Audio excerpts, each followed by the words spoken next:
Bismillahirrahmanirrahim. Assalamu alaikum students of class 9th. Now we are going to start our English lesson, and today our topic is active passive, and we are going to do active passive of present perfect tense. हमें हमारे पास कोई भी जुमला अगर translation के लिए दिया हुआ हो या हमारे पास पैसिव वॉइस को में कन्वर्ट करने के लिए दिया हुआ हो, तो हमें सबसे पहले तो हमारे पास फर्स्ट टास्क होता है टू आइडेंटिफाई द सेंटेंस। जब तक आप सेंटेंस को आइडेंटिफाई नहीं करेंगे, हमारे लिए मुश्किल होता है कि हम उस जुमले को आगे फर्दर प्रोसीड कर सकें उसके साथ में।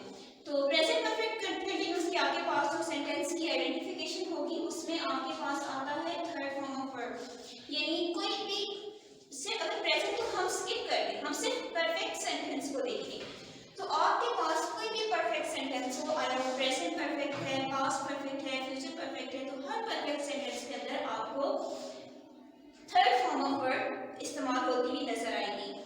इसके बाद जब आप हेल्पिंग वर्ब की तरफ मूव करते हैं, तो आपके पास प्रेजेंट परफेक्ट का जो सिंपल सेंटेंस है उसमें हैज और हैव का यूसेज आता है। हैज और हैव का यूसेज हम according to our subject of the sentence लगाते हैं।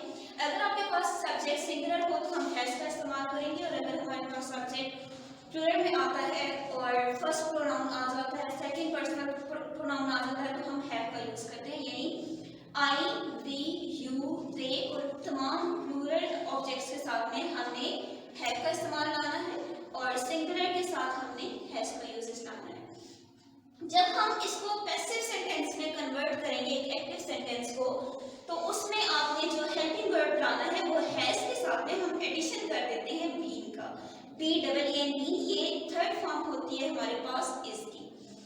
अब जब हम स्ट्रक्चर की तरफ चलते हैं, प्रेजेंट परफेक्ट के स्ट्रक्चर की, प्रेजेंट परफेक्ट टेंस के स्ट्रक्चर की तरफ जब हम मूव करेंगे, तो हम देखते हैं कि सबसे पहले हमारे पास सब्जेक्ट आता है, उसके बाद हमारे पास helping verb, then main verb and object. ये जो स्ट्रक्चर है ये किसी भी इंग्लिश सेंटेंस का मेन स्ट्रक्चर है, बेसिक स्ट्रक्चर। कोई भी आप इंग्लिश का जुमला लेते हैं तो आपके पास सबसे पहले सब्जेक्ट आएगा, उसके बाद आपके पास हेल्पिंग वर्ब आएगा अगर जुमले की रिक्वायरमेंट है, देन आपके पास वर्ब आता है, और at the end of the sentence आप ऑब्जेक्ट को पुट करते हैं। आपके पास जो जुमले की आइडेंटिफिकेशन होती है, जिस तरह की मैंने आपको बताया था कि कोई भी जुमला है तो आपने उस आपका फर्स्ट टास्क होता है कि उस जुमले को पहचानना है कि वो किस टेंस का जुमला है। तो जुमले की पहचान आप हेल्पिंग वर्ब और वर्ब से करते हैं। अब जो परफेक्ट सेंटेंस है प्रेजेंट परफेक्ट, उसमें आपके पास थर्ड फॉर्म ऑफ वर्ब आ रही है जो कि हर परफेक्ट सेंटेंस में आएगी, चाहे वो प्रेजेंट का है, पास्ट का है, फ्यूचर का है। जब हम प्रेजेंट की तरफ चलते हैं तो हमारे पास हैज और हैव इसके साथ में हेल्पिंग वर्ब के तौर पर इस्तेमाल करते हैं। अब हम ऑब्जेक्ट, जब हम इसके पैसिव के स्ट्रक्चर की तरफ चलते हैं तो हम सबसे पहले ऑब्जेक्ट को यूज करेंगे, उसके बाद हम हेल्पिंग वर्ब ला रहे हैं। अब हम ऑब्जेक्ट स्टार्ट में क्यों ला रहे हैं, हमने कल के लेक्चर में भी ये डिस्कस किया था कि हम जब पैसिव सेंटेंस बनाते हैं तो हमारे पास उसके बेसिक रूल्स में आता है कि सब्जेक्ट हमारा ऑब्जेक्ट की जगह पर चला जाता है और ऑब्जेक्ट हमारा सब्जेक्ट की जगह पर आ जाता है। ऑब्जेक्ट पुट करने के बाद हमने हेल्पिंग वर्ब लाया है, हेल्पिंग वर्ब के बाद हम बीन ला रहे हैं जो कि इसका सेकंड हेल्पिंग वर्ब हम इस्तेमाल करते हैं प्रेजेंट परफेक्ट के पैसिव सेंटेंस में। फिर हमारे पास थर्ड फॉर्म ऑफ वर्ब आएगी, देन सब्जेक्ट पुट करने से पहले हम बाय पुट कर देंगे। सेंटेंस की एग्जांपल की तरफ मूव करते हैं हम, they have received a gift. Grammatical structure देखें तो हमारे पास दे क्या बन रहा है यहाँ पर, प्रोनाउन, हैव हमारे पास हेल्पिंग वर्ब आ रहा है, रिसीव्ड हमारे पास मेन वर्ब आ रहा है, आ आर्टिकल है, और गिफ्ट हमारे पास नाउन आ रहा है, यानी ऑब्जेक्ट जुमले का आ रहा है। जब हम इसको पैसिव में कन्वर्ट करेंगे तो आपके पास जो आपके जुमले का ऑब्जेक्ट है वो जुमले पैसिव का सब्जेक्ट बनकर आ जाएगा। अब देखिए हमने यहाँ पर लगाया है हैज, जबकि हमारे पास एक्टिव सेंटेंस था तो उसमें हमारे पास हैव है। अब हमने हैव को हैज में किस तरह से कन्वर्ट किया है, उसके लिए हमने देखना होता है अपने सब्जेक्ट को। सब्जेक्ट अगर आपके पास सिंगुलर है तो आपने हैज पुट कर दिया, जिस तरह गिफ्ट हमारे पास सिंगुलर था तो हमने हैज पुट किया, और अगर हमारे पास सब्जेक्ट में प्लूरल आ रहा हो तो हम हैव लगाते हैं। अब हैज पुट करने के बाद हमने इसका सेकंड हेल्पिंग वर्ब पुट किया, been received by them. Them हमारे पास दे था सब्जेक्ट, हमने ऑब्जेक्टिव केस लिया तो वो हमारे पास देन में कन्वर्ट होके ऑब्जेक्ट बन गया है पैसिव सेंटेंस का। इसके बाद हम जब नेगेटिव सेंटेंस की तरफ मूव करेंगे तो हमने कल के लेक्चर में इस चीज को डिफाइन किया था कि नेगेटिव सेंटेंस की हमारे पास पहचान किस तरह से होती है, यूज ऑफ नॉट से। अगर आपके पास जुमले में नॉट का इस्तेमाल आ रहा है तो इट्स मीन कि आप नेगेटिव सेंटेंस को फेस कर रहे हैं।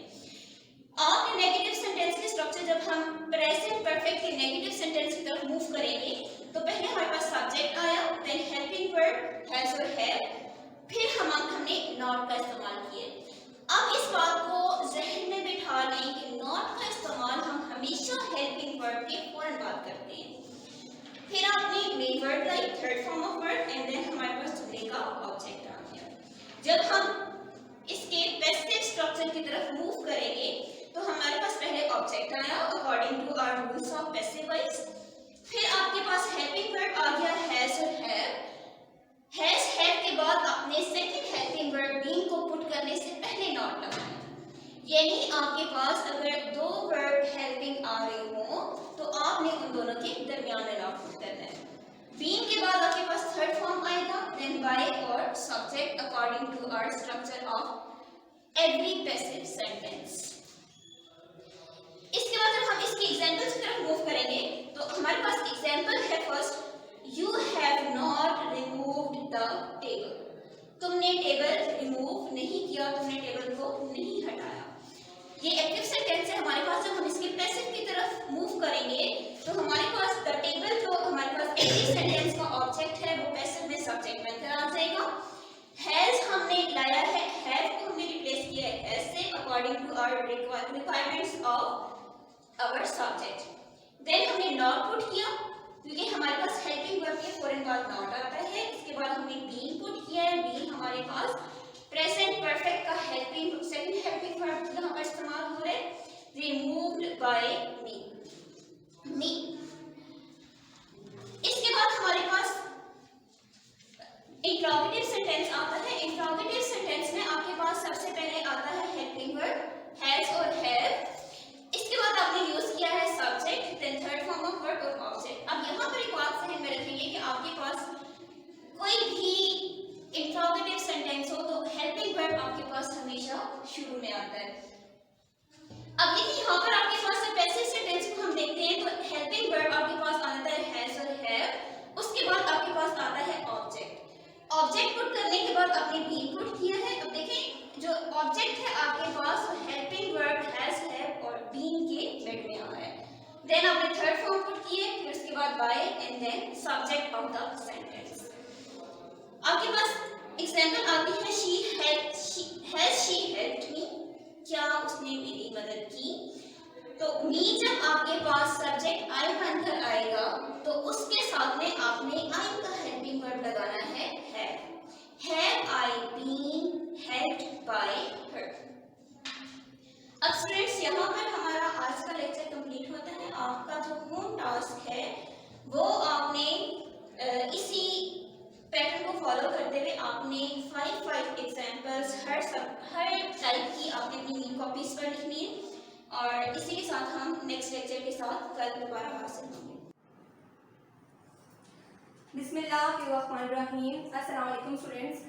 The date is 13th of May and today is Wednesday और सब्जेक्ट आपके पास मैथमेटिक्स क्लास 9 साइंस ग्रुप और हम लोग कर रहे थे यूनिट नंबर 5 जिसका नेम था फैक्टराइजेशन। साइंस 5.2 हमने स्टार्ट की थी और आज उसका हम लास्ट क्वेश्चन करने जा रहे हैं। और लास्ट क्वेश्चन में जो आपने फैक्टराइजेशन करनी है वो बेसिकली इस टाइप के एक्सप्रेशन की करनी है। Factorisation of the following type of expression. या तो आपको फॉर्म दी हुई होगी a cube plus b cube की और या आपको फॉर्म दी हुई होगी a cube minus b cube की, ठीक है। और आपने इसको फैक्टराइज करने के लिए ओपन करना होगा और वो आपके पास आइडेंटिटीज हैं, इसे कहा जाता है फॉर्मूला भी। तो जब सेपरेट क्यूब हो तो आप इसको होल में राइट करते हैं। a cube plus b cube open होगा a प्लस b इंटू की फॉर्म में और a cube minus b cube open होगा a माइनस b इंटू की फॉर्म में। अब यहाँ पे वंस टाइम तो आपने ए राइट कर लिया, वो 3 टाइम मेंशन है तो यहाँ पे आ जाएगा ए स्क्वायर और प्लस के साथ है तो प्लस बी स्क्वायर। नेक्स्ट में भी ऐसे ही होगा a माइनस पी इंटू ए का स्क्वायर प्लस बी का स्क्वायर। इफेक्ट कहाँ पड़ेगा जब आप लिखोगे ए बी। अगर आपके पास जो फॉर्मूला है, जो आइडेंटिटी है, जो एक्सप्रेशन है वो प्लस के साथ है तो ए बी के साथ यहाँ पे माइनस लिखा जाएगा, और अगर आपके पास माइनस के साथ है तो ए बी के साथ आप प्लस ऐड करोगे। ठीक है, ये दो फॉर्म्स आपको फॉर्मूलाज आपने अच्छे से याद करने हैं जो कि इन एक्सप्रेशंस को ओपन करने में आपके लिए हेल्पफुल होंगे। तो एक्सरसाइज का पार्ट नंबर 1 करती हूँ मैं आपके लिए। यहाँ पे पार्ट 1 मेंशन है 27 प्लस 8x क्यूब। ठीक है, ये आपको एक्सप्रेशन दिया हुआ और इसको आपने करना है फैक्टराइज, और इस फॉर्म को अगर आप कंपेयर करें जो मैंने ऊपर फॉर्म लिखी है प्लस के साथ, इसके साथ तो ये वही बन रही है। फर्स्ट आपके पास a cube plus b cube. अब आपने फर्स्ट ऑफ ऑल करना क्या होता है, फॉर्मेट बना लेना होता है कि आपके पास a क्या है और b क्या है, क्योंकि आपने a b के साथ ही ओपनिंग करने होते हैं। तो कैसे 27 के लिए जब आप ब्रेक करोगे, 27 के लिए कौन सा नंबर ऐसा है जो कि 3 टाइम मल्टीप्लाई होके आपको 27 प्रोवाइड करता है, दैट इज 3। ठीक है, 3 का होल क्यूब। पहले आप इसको ब्रेक कर लें, a cube plus b cube की फॉर्म में। इससे कैसे होगा कि a क्या है और b क्या है। a तो आपने फाइंड आउट कर लिया विच इज 3, बिकॉज 3 को 3 टाइम मल्टीप्लाई किया जाए तो 27 रहता है। और अगर ऐसे आपके पास आपको ना समझ आ रही हो, क्योंकि बाज़ औक़ात डिजिट्स काफ़ी बड़े आ जाते हैं, तो आप उसका क्यूब रूट ले लिया करें। क्यूब रूट लेने के बाद जो मिलती है वैल्यू वही उसका परफेक्ट क्यूब होता है। नेक्स्ट आपके पास 8x क्यूब है, तो आप क्या करते हैं 8 के लिए सिंबल पहले भी आपने क्वेश्चन में कर चुके हैं आप लोग कि 2 को 3 टाइम मल्टीप्लाई करने से आपके पास 8 आ जाता है। तो यहाँ पे 2 और x क्यूब है तो x को भी 3 टाइम मल्टीप्लाई किया जाए तो x क्यूब बनता है तो 2x। इससे आपने आइडेंटिफाई कर लिया कि which is a and which is b। 3 आपके पास a है और 2x आपके पास b है। अब इस पैटर्न को इस के अकॉर्डिंग आप ओपन करेंगे तो वो क्या बनता है, layout a plus b into a square minus ab plus b square, close the bracket. a आपके पास क्या है 3, जहाँ नीचे आप बेशक अपने लिए मेंशन भी कर लें कि a plus b into a square minus ab plus b square. a आपके पास 3 था, जहाँ जहाँ पे a यूटिलाइज हो रहा है वहाँ पे आप a की वैल्यू पुट कर लें। यहाँ पे भी 3, क्योंकि आपको यहाँ पे भी a चाहिए, यहाँ पे भी a चाहिए, यहाँ पे भी 3। नेक्स्ट आपके पास b यूज होगा, तो b की वैल्यू क्या आपके पास 2x, यहाँ पे भी 2x पुट कर लें, 2x और यहाँ पे भी 2x। तो ये फॉर्म आपके पास ऐसे बनती है। और साथ आपने लाजमी मेंशन करना है साइड पे कि यूजिंग द फॉर्मूला। तो फॉर्मूला आपने कौन सा यूज किया है यहाँ पे, a cube plus b cube which is equals to a plus b into a square minus ab plus b square. अब यहाँ पे इसको जहाँ जहाँ मल्टीप्लिकेशन हो रही है तो उसको ओपन कर ले मल्टीप्लाई करके। 3 का स्क्वायर क्या मिलता है आपके पास 9 minus 3 2s are 6x plus 2 2s are 4 and x क्या हो गया, इसका स्क्वायर हो गया। और यही आपके पास इस क्वेश्चन की सिंप्लीफाइड फॉर्म है और आपने इसको फैक्टराइज कर लिया। इसी क्वेश्चन का आपके पास पार्ट नंबर 2 है which is 125x cube minus 216y cube। First question में आपने क्या किया, प्लस के साथ आइडेंटिटी बनाई, अभी आप क्या करेंगे माइनस के साथ बनाएंगे। तो फॉर्मूला एक्सप्रेशन जो है वो किस टाइप का दिया है, सेकंड टाइप का दिया है, मींस इस टाइप का एक्सप्रेशन आपको गिवन है a cube minus b cube.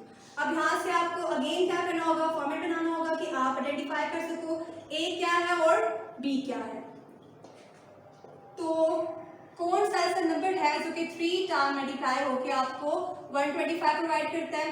तो बताया था आपको, या तो आप एलसीएम लेके चेक कर लें या आप क्यूब रूट लेके चेक कर लें। तो यहाँ पे मुझे मिलता है 5, बिकॉज 5 को 3 टाइम मल्टीप्लाई करने से 125 आ जाता है। तो 5 और x के पास क्यूब है तो x को 3 टाइम करने से x क्यूब मिलता है, x 5x इनक्लोज होगा a क्यूब की जगह पे। ठीक है, आपने फर्स्ट ऑफ ऑल लेआउट बनाना होता है ना, a cube minus b cube का, तो माइनस साइन के साथ आपको b क्यूब चाहिए, b क्या है इसमें, तो 216 है।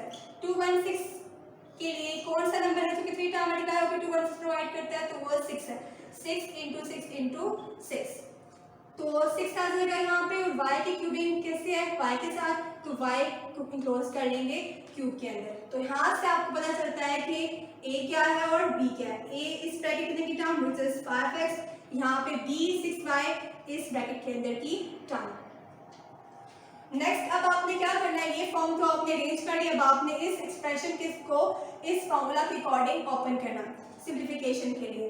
तो आप इसको ओपन कैसे करेंगे, a minus B, first of all आप पैटर्न बना करें ताकि आपको मिस्टेक ना हो सॉल्व करने में। a minus B into A square plus A B plus B square, close the bracket. अब a क्या था इसके अंदर 5x, b आपके पास 6y, 5x 6y 5x 6y, जहां पे a रिक्वायर्ड था वहां पे 5x पुट किया, जहां पे b रिक्वायर्ड था वहां पे 6y पुट किया। और साथ आपने मेंशन करना है हाईलाइट करके फॉर्मूला कि आपने कौन सा यूज किया। यूजिंग फॉर्मूला लिख लें, ये जस्ट फॉर्मूला की हेडिंग देखिए आप लिख लें कि आपने फॉर्मूला यूज किया है a cube minus b cube which is equals to a minus b into a squared plus ab plus b squared। अब जहां पे ओपनिंग हो रही है स्केयर के साथ वहां पे ओपन कर ले मल्टीप्लाई करके 5x minus 6y into 5 into 5, 5 का स्क्वायर 25, x का square x square plus 5 into 6 30, x5 plus 6 का स्क्वायर 36, 5 का square y square, and this is your factorized form of this question। अब आपने इन्हीं दो क्वेश्चंस को लेके बाकी जितने भी पार्ट्स आपके रिमेनिंग है उनको प्रैक्टिस करना है, और प्रैक्टिस करने के बाद मेरी रजिस्टर्स पे भी आपने अच्छे से अटेम्प्ट करना है। डायरेक्ट आपकी इन्हीं क्वेश्चंस की है। नेक्स्ट क्लास में मुलाकात होगी आपसे, तब तक के लिए अल्लाह हाफ़िज़।